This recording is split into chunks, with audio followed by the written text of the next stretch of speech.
The Legend of Giddie by Giamba, Part 2. Welcome to the continued reading of The Legend of Giddie. I'm assuming you're caught up to this part, and if not, I encourage you to go back and listen to catch yourself up to this part of the story. Now let's dive in. Last we heard... You are going to be staying here, if that's what you're asking, I confirm. Warm colors release into the dimming sunset sky, her smile radiating most of them. My eyes dart to the dark circles under her eyes. How much sleep do you get? Giddie looks down at her hands on the balcony.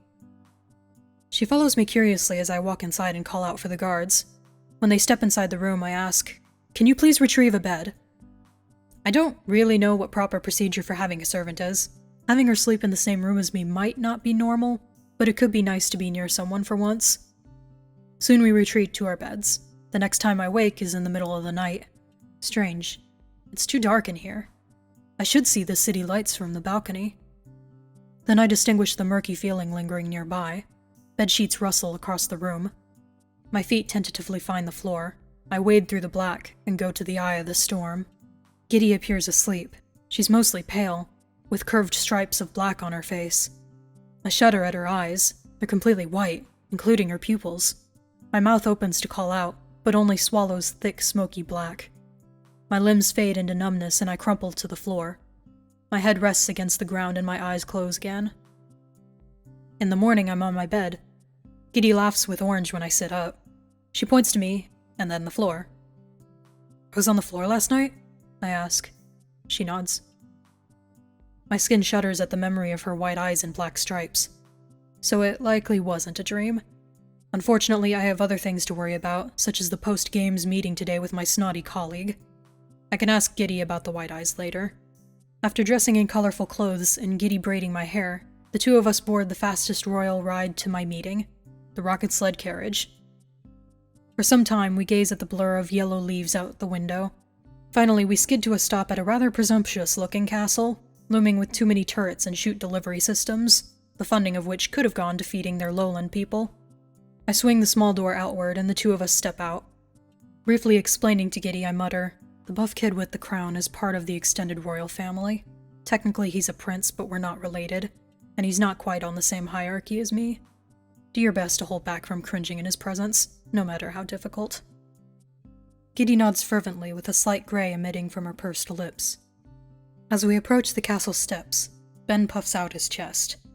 His two servants stumble out from the castle doors, pushing them open in welcome. It's faint, but there's a meek gray emitting from those doors. No? Wait, it's his servants. I never realized it because their color is so weak, but they're malformed humans, aren't they? "Royal Princess Veda of the Highlands, I greet you. As the Royal Prince of Frostvale, I welcome you to the castle." "Thank you, Ben." I return with thanks, as I'm supposed to. "Ah, I see you have a new servant, malformed, I presume." Ben leans forward with interest. "Yes, her name is Giddie," I say. "Don't let him take her." "Oh, what a cute pet name. Do I need to remind you, it is tradition to share servants between guests and hosts?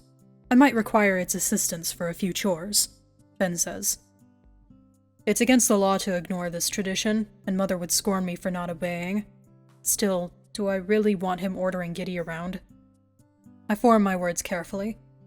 "You may kindly use her for certain chores that relate to our stay." I'm led up to my room many floors up. Giddie almost follows me inside, but Ben stops her. "You," Ben says. "Follow me."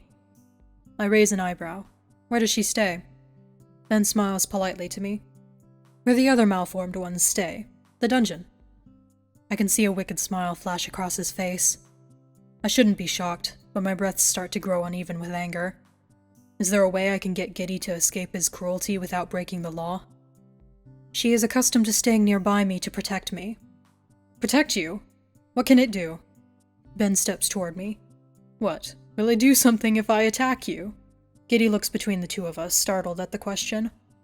"Look, Ben, she's stronger than you think," I defend. "Are you defending the malformed thing? You've always been so cute in the way you treat animals." He tilts up my chin with his hand. "I suppose I could make an exception this time." His hand under my jaw sends electric jolts down my spine. Just endure the touch. Giddie's almost escaped his cruelty for this week's stay. A blast of red smacks his hand away from me. Ben flies into the railing. He stammers as he grips the balcony, making sure he doesn't fall to the other side. When I look at Giddie, her face is warped with anger. Ben's soon reciprocates. "Ungrateful brat!" Ben snaps. "Guards, take it to the dungeons!" In a flash, a couple of the guards snatch Giddie by the arms and drag her down the stairs. "Hey, stop! She was just protecting me!" I call out. "Protecting you from what? I just touched you!" Ben pulls my shoulders back to face him. "And anyway, I thought you'd like it." Ignoring him, I run down the steps after Giddie. Fortunately, Ben just gives a scoff and doesn't follow as I head for the dungeons. The guards pass me on their way out of the metallic entrance. Despite the large amount of servants Ben has, none of the cells are occupied. None except Giddie's. I kneel down next to the metal bars that block the two of us. When she sees me, she gives a bright pink greeting. "Giddie, thank you for what you did." I start, my hand clenching one of the bars for comfort. "I'm so sorry you're in this mess." She scoots closer to where I am and looks at me without emitting any color. Waiting? Just not saying anything? I continue. "I swear I'll try to get you out of this. We'll only stay here for a week regardless, but Ben is cruel. I don't know what he plans to do with you, and I'm not sure I can stop it without breaking any rules. If I have to, though." Would I? Giddie tentatively reaches out for the bars. Her hand hovers over mine. She looks at me, waiting. I realize what she's asking. "Yeah, it's okay." She sets down her hand, wrapping her fingers through mine. She emits a burst of rouge. I feel my chest warming up. My other hand rubs my cheeks, which feel warmer than they should be. "Giddie, do you realize how cruel he is?" She gives an almost, "Are you serious?" look. Of course she's noticed. "I just mean, this is serious." I clear my throat, trying to refocus on getting her out of here, but it's difficult to focus with those bright eyes of hers. "I might not be able to get you out until the end of the week." She nods gravely, then shrugs as if it can't be helped. A bubbly laugh comes out of my throat. I keep feeling the warmth of her hand. I don't want her to let go. She does let go, though, and she scoots away a bit, as if trying to end the conversation. This isn't fair. She shouldn't be in here, especially with how dark and gray it is. She wouldn't like it for long. "If they take away your dress," I yank on the edge of my pink sleeve until a rip cascades through the air. I hand her the pink fabric. "Keep this hidden. Look at it whenever you need some color, okay?" Her eyes start to water, but she gives a smile and tucks the fabric away in her clothes. At the beginning of the week, I don't need to be anywhere near Ben except during meals. Every time, I argue for him to let Giddie back in my possession. I argue that I was almost mugged during an outing, which resulted in the ripping of my sleeve, and I needed Giddie there to protect me. Doesn't matter what I say, he won't listen. The next time I see Giddie is 3 days later. Her clothes are in tatters, and her face is red from being worked too hard. She twitches even as she stands still, and her chest is heaving. Even though she smiles and gives off a faint pink at seeing me, my gaze is drawn to 2 long, blistering red marks on her arms. My fists quiver. Torn between punching Ben's face and taking Giddie's hand, I manage to choose the latter. I guide her toward the entrance of the castle, but when she realizes what I'm doing, she digs her feet into the floor. "He doesn't get to treat you like this. I don't care what laws protect him. We're going home," I insist. Giddie shakes her head, calmly gathering resolve. "But why?" I ask. She puts her other hand on mine. "She's doing this for me." I bite my lip, not knowing what to do. "At least let me treat your burns."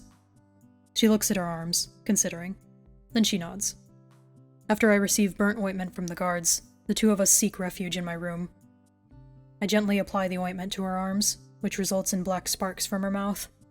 "I'm sorry, is it too much?" I ask. She shakes her head vehemently. Fortunately, the ointment works quickly to make the skin much less red. I tell her, the blisters should hopefully resolve overnight.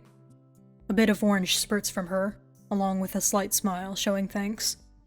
"You're welcome. Just try to comply as much as you can, okay? If it gets to be too much, don't hesitate to get me and we can leave," I say. She nods. As I open the door for her to go, she faces me with a slight bit of pink emitting from her. "What is it?" I ask. She points to her mouth, then to my cheek. She tilts her head in questioning. Sure." I swallow, trying to contain my breathing. She presses a kiss to my cheek. It lingers for just a slight extra second than I expect, sending heat through my face. She backs away with a giddy smile, then runs down the stairs. My stomach churns. My fingers delicately hover over the spot where her lips were.